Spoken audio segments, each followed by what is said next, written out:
Salut à tous et bienvenue sur la ferme du mineur. Aujourd'hui on se retrouve pour une nouvelle FAQ et on va répondre à vos questions. A tout de suite.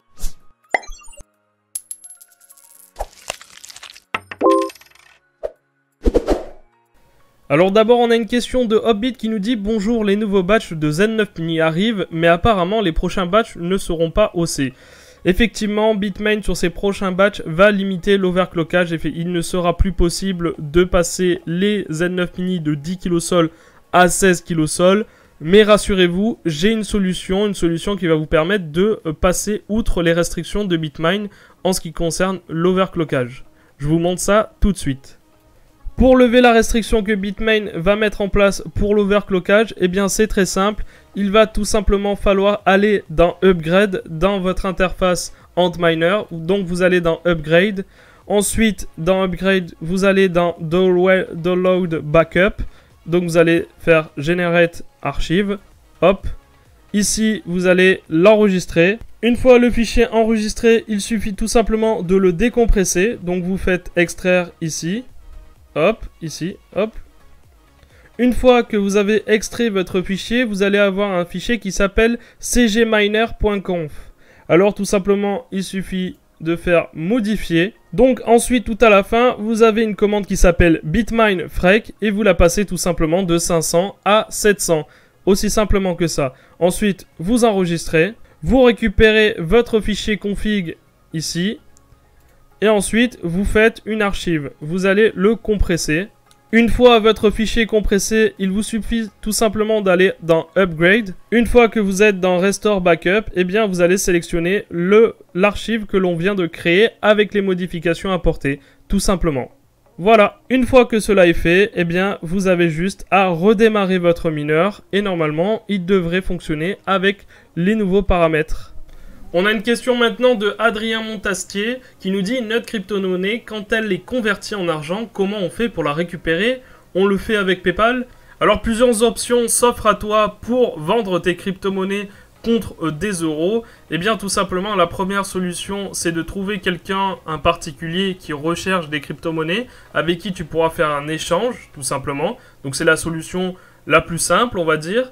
Ensuite, tu as une autre solution, c'est d'aller sur un exchange comme par exemple Kraken et de te faire un virement SEPA. Alors pour te faire un virement SEPA, il va falloir que tu sois enregistré sur le site Kraken et que tu sois bien sûr majeur. Ensuite, une autre solution aussi qui peut être intéressante, c'est d'utiliser une carte en crypto. Alors c'est pas vraiment une carte en crypto, mais c'est une carte qui va te permettre de convertir directement sur la carte tes cryptos contre des euros et de pouvoir utiliser ta carte en euros. Comme par exemple Wirex. Samy 2022 nous propose de faire la mise à jour de la vidéo location de rig NiceHash. Effectivement, le site NiceHash a beaucoup changé depuis la vidéo, donc je vais faire dans cette vidéo la petite mise à jour. Pour ceux qui ne le savent pas, il est possible effectivement de louer de la puissance de calcul pendant un certain temps. C'est très simple et vous pouvez le faire par exemple sur NiceHash. Alors comment c'est possible? Eh bien tout simplement, vous allez tout simplement cliquer sur Register Now. Ensuite, vous allez vous inscrire. Une fois inscrit, vous allez dans Buy. Vous allez ensuite dans Learn More. Vous allez sur Go to Marketplace. Vous devez d'abord activer votre compte. Pour cela, vous allez dans Enable Buying. Ensuite, vous allez dans Enable. Il va vous envoyer un code par mail que vous avez tout simplement à retranscrire ici. Une fois activé, vous retournez tout simplement sur Live Marketplace. Et ici, maintenant, vous allez sélectionner votre algorithme. Alors, imaginons que vous les minez de l'Orizen, eh bien, vous devrez utiliser l'algorithme EQH, tout simplement. Une fois sélectionné, vous avez ici les prix, ici la puissance de calcul disponible, le nombre de mineurs disponibles pour cette puissance de calcul et le minimum que vous devez acheter. Donc, vous allez tout simplement faire standard. Une fois que vous avez cliqué sur standard, il vous suffit tout simplement d'ajouter une pool. Alors pour cela, vous mettez le nom. Ici, c'est à titre indicatif. Et ici, vous mettez l'adresse plus le port. L'user ici et le pass. Ensuite, vous sélectionnez la quantité de Bitcoin que vous voulez dépenser pour miner.